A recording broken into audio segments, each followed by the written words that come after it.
when we went through the pandemic and we didn't sing together for that whole time, that was something that I missed the most about meeting for worship. We can meet in silence, or we can listen to a message on Zoom.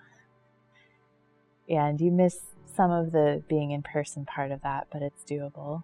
But singing over Zoom just does not work. And so a really powerful experience for me was actually the first time after the pandemic started that I sang with other people. I was in Minnesota for the Treaty People Gathering, where the Anishinaabe people invited others to come and support their activism against the Line 3 pipeline. We were taught some songs that we could sing together that were, kind of protest songs, but also kind of holding the spiritual space, and just to hear and feel everyone's voices resonating with each other. And we're all there to be in community with the natural world and with one another. The sound and the ways that the sound moved through my body was just incredibly powerful.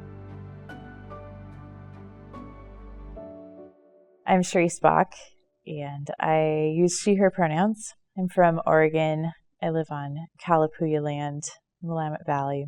I'm a member at North Valley Friends, which is a programmed friends meeting. We differentiate programmed and unprogrammed among friends because unprogrammed is friends who come together and meet in silence for an hour until somebody feels a leading to share something, and then they sit down and maybe somebody else feels a leading to share something.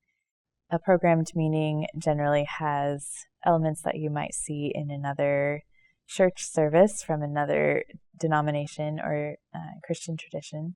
It doesn't have as much liturgy as maybe a Catholic service, but it has several of the same elements. In program friends meetings, many of them release a pastor, which means they pay the pastor to do the work of ministry.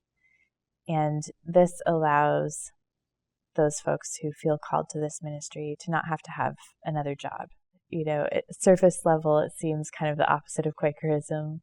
Quakers at the beginning got rid of hireling ministers because they're seen as, they're just kind of working for the money. But at this point in history, if we do this well, I think it can be really meaningful to be able to, as a community, name that we see gifting in this person and that we see that God or the Spirit is calling them to a particular ministry.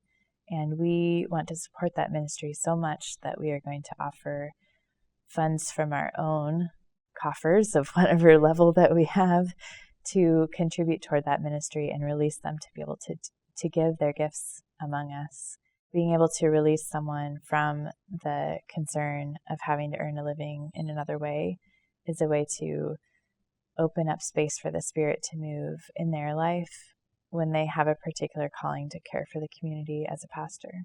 For a programmed meeting, we have a program. We have a plan of what is probably going to happen, and that is always subject to change, especially for friends. They may be paying attention to the movement of the Spirit and be like, well, this is what we planned, but we feel like the Spirit is moving us in a different direction right now. There may be a time for announcements, of course. We can't have a Quaker meeting without announcements. And also there's usually a prepared message. Somebody gives a message and the community spends time in waiting worship, listening and kind of processing that message and seeing what the Spirit has to say to them and maybe through them if they feel led to speak out of the silence. Usually there's a time for prayer requests or sharing joys and concerns, music and scripture reading. Music is a big part of that. Usually there will be several songs in a programmed worship service. And so depending on the community, there may be people playing instruments to lead that music, and they've usually prepared in advance together so that the songs sound halfway decent and they can lead the community well. Music in worship is meaningful to me because we get to all use our voices together, and music allows us to express different feelings. And so it's a way to express those feelings together as a community. So maybe it's like a really sad and lamenting song, and that's not how we're feeling that day, but we know that that's important for the community to hold that space in case people are feeling that, and because we do sometimes feel that way, and we know it's important to have that space to lament and to grieve. Maybe it's a happy and joyful song and we're not feeling that way, but we know that our community can still express that together and we can be part of it even if we're not feeling that way. But it's a way for the community to show and express together a range of emotions and to have that be part of how we show up in that space. A lot of times music can also be prayers. It can be cries of our heart. It can be ways that we express the desires that we have for connectedness with the divine and with our community present there, or with the broader community, the community of all life.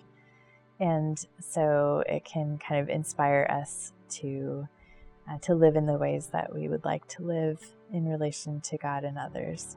Thank you for watching this episode of QuakerSpeak. If you like this episode, please leave a comment and a thumbs up so we can reach even more friends.